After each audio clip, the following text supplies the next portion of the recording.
So, if there would have been a crisis like this when you were in grade school or in middle school and you had to stay home and be homeschooled,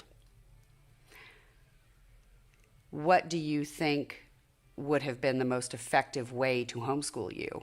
As a kid who got kicked out of multiple schools, had difficulty in the school setting,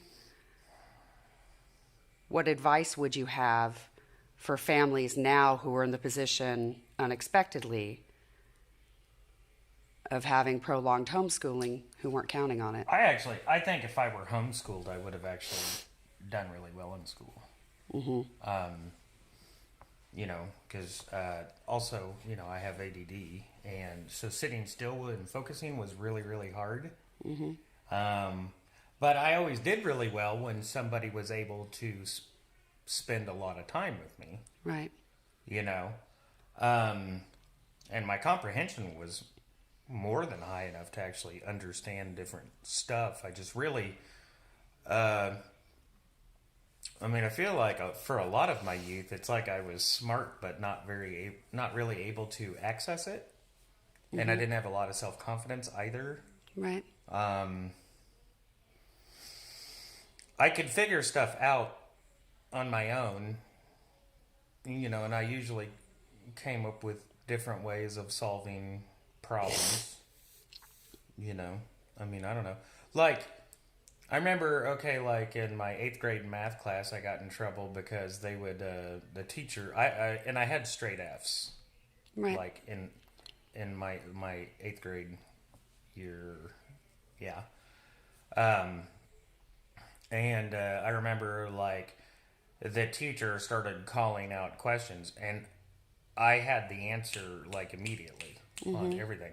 And I never did my homework. I didn't study. I didn't apply myself at all. And I could still, just by, I don't know if it was learning by osmosis. I just tended to pick up information. I just really... I guess I'm kind of the way I am now, is I had my own way of doing stuff. Well, and I have a feeling that a lot of parents of kids with autism would say the same thing about their kids. So how would you encourage them to teach them?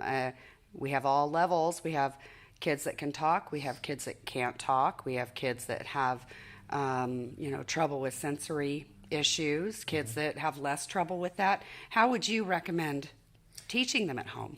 Autistic kids are just like regular kids. What's the reward? And with autistic kids, believe it or not, the reward very much does not have to be candy or a new toy.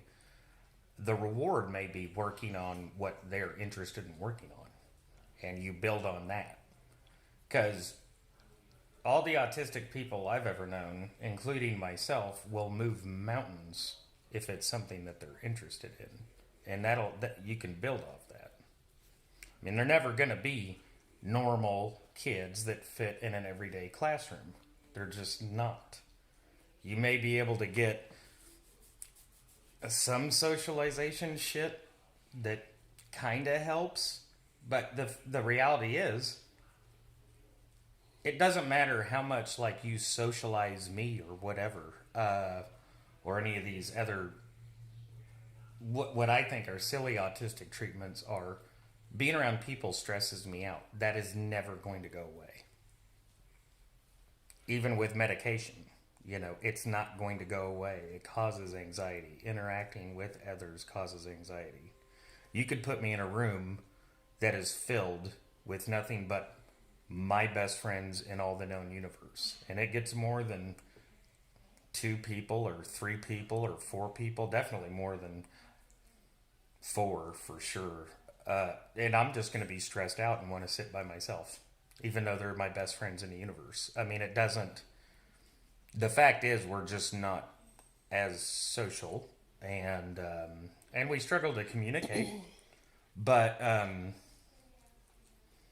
there's just differences, I